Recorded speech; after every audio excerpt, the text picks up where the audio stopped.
It's a great life, right? So I honestly thought going to the gym looked like a grind. Yeah, it just looked like it. You know, fair play to the people that did it. They might have got bigger, better, however they wanted to be. But to me, it just looked like, how could you enjoy it? Running around kicking a ball or swinging a golf club's fun to me.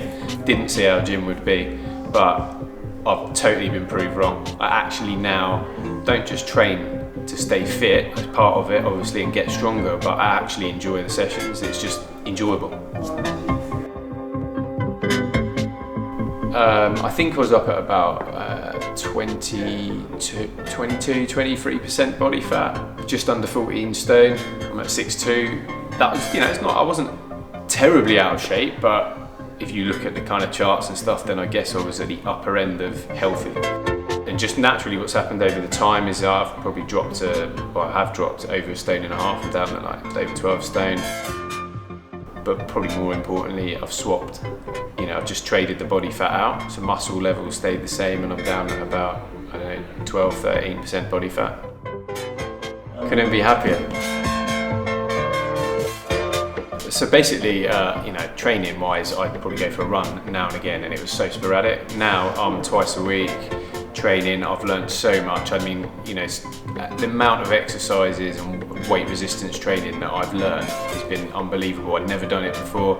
To be honest, thought it would look fairly simple, that you do, you know, you learn an exercise and that's it, it's kind of done. What, changed diet a little bit, but not massively. It's kind of just evolved naturally. George gave me a bit of advice on nutrition, gave me a target in terms of calories to hit, coupled that with protein level, and really just aiming for that meant I naturally found my way with food. And it's more looking back that I realised what I don't eat, as opposed to at the time thinking I shouldn't eat.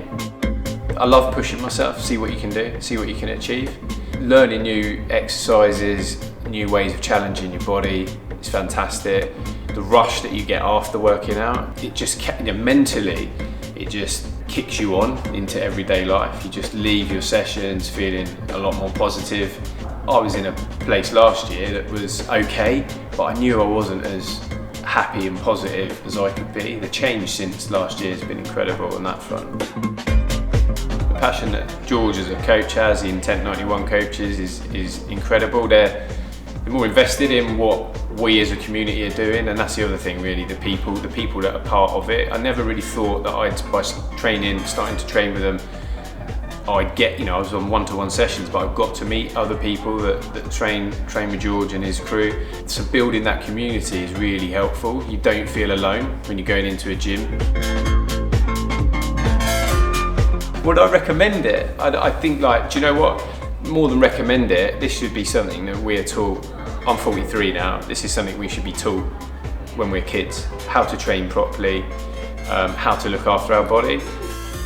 It's nice to see the world moving that way a bit more these days than when I was younger, but all I can think about is if only I trained like this and was as strong as I am now when I started playing, you know, whatever sport I wanted, whether that was football. I loved all sports, but you know, before I started playing football, how much more helpful would that have been and made my enjoyment of that sport even better? It would have been awesome, wouldn't it? So it's not about recommending really in a way. I think it just should be a way of life.